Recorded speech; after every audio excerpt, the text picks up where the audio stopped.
پورا ہو کر رہے گا۔ شروع اللہ کا نام لے کر جو بڑا مہربان نہایت رحم والا ہے۔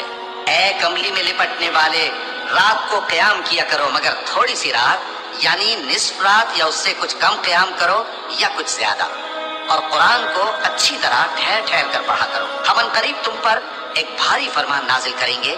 کچھ شک نہیں کہ رات کا اٹھنا نفس کو سخت پامال کرتا ہے، اور اس وقت ذکر بھی خوب درست ہوتا ہے۔ دن کے وقت تو تمہیں اور بہت سے شغل ہوتے ہیں، تو اپنے پروردگار کے نام کا ذکر کرو اور ہر طرف سے بے تعلق ہو کر اسی کی طرف متوجہ ہو جاؤ۔ وہی مشرق اور مغرب کا مالک ہے، اس کے سوا کوئی معبود نہیں، تو اسی کو اپنا کارساز بناؤ۔ اور جو جو دل آزار باتیں یہ لوگ کہتے ہیں ان کو سہتے رہو، اور خوبصورتی سے ان سے کنارہ کش رہو، اور مجھے ان جھٹلانے والوں سے جو دولت مند ہیں سمجھ لینے دو، اور ان کو تھوڑی سی مہلت دے دو۔ کچھ شک نہیں کہ ہمارے پاس بیڑیاں ہیں اور بڑی زبردست آگ ہے، اور گلے میں اٹکنے والا کھانا ہے، اور درد دینے والا عذاب ہے۔ جس دن زمین اور پہاڑ کانپنے لگیں اور پہاڑ ایسے بھربھرے ہو جائیں گے جیسے ریت کے ٹیلے، اے اہل مکہ، جس طرح ہم نے فرعون کے پاس موسیٰ کو پیغمبر بنا کر بھیجا تھا، اسی طرح تمہارے پاس بھی محمد صلی اللہ علیہ وآلہ وسلم ایک رسول بھیجے ہیں جو تمہارے مقابلے میں گواہ ہوں گے۔ سو فرعون نے ہمارے پیغمبر کا کہا نہ مانا، تو ہم نے اس کو بڑے دردناک انداز سے پکڑ لیا۔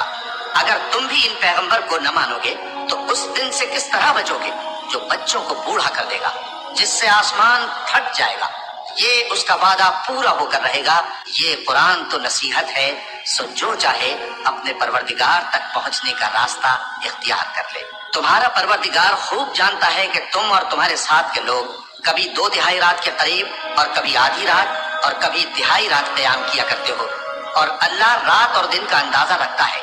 اس نے معلوم کیا کہ تم اس کو نبھا نہ سکو گے، تو اس نے تم پر مہربانی کی، بس جتنا آسانی سے ہو سکے اتنا قرآن پڑھ لیا کرو۔ اس نے جانا کہ تم میں بعض بیمار بھی ہوں گے، اور بعض اللہ کے فضل یعنی معاش کی تلاش میں ملک میں سفر کریں گے، اور بعض اللہ کی راہ میں لڑیں گے، تو جتنا آسانی سے ہو سکے اتنا قرآن پڑھ لیا کرو، اور نماز قائم کرتے رہو، اور زکوٰۃ ادا کرتے رہو، اور اللہ کو نیک نیتی سے قرض دیتے رہو، اور جو عمل نیک تم اپنے لیے آگے بھیجو گے اس کو اللہ کے یہاں بہتر اور صلے میں بہت عظیم پاؤ گے، اور اللہ سے بخشش مانگتے رہو، بے شک اللہ بخشنے والا ہے، مہربان ہے۔